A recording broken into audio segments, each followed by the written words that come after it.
তেমনি করে মধু এবং তার সাথে হচ্ছে টক দই মিক্সড করে যদি খান, পরাটা দেখবেন খুব সুন্দর করে মাথার সাথে একদম লেগে যাবে। আপনি যদি মোটা হইতে চান, যে আমি চিকন খুব মোটা হবো, তাহলে ঠান্ডা পানিতে মধু দিয়ে খাবেন। আর যদি কোন যে আমি একটু মোটার সাথে চিকন হইতে চাই, তাহলে গরম পানিতে মধু দিয়ে খাবেন। বাড়িতে মধু গ্রামে গঞ্জে পাওয়া যায়, এরকম মধু আছে না?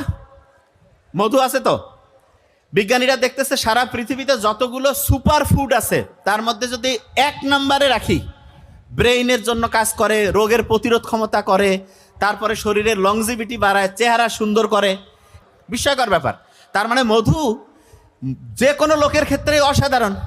এবং এই মধুর সাথে বাড়িতে যে টক দই পাওয়া যায় না, টক দইতে একটু মধু দিবেন, দেওয়ার পরে যদি ওই খাবারটা খান, ব্রেনটা আপনার হচ্ছে ওই সুপারগুলো যেমন একটা জায়গায় একদম আঠা চমৎকারভাবে লাগিয়ে যায়, ঠিক তেমনি করে মধু এবং তার সাথে হচ্ছে টক দই মিক্সড করে যদি খান, পরাটা দেখবেন খুব সুন্দর করে মাথার সাথে একদম লেগে যাবে।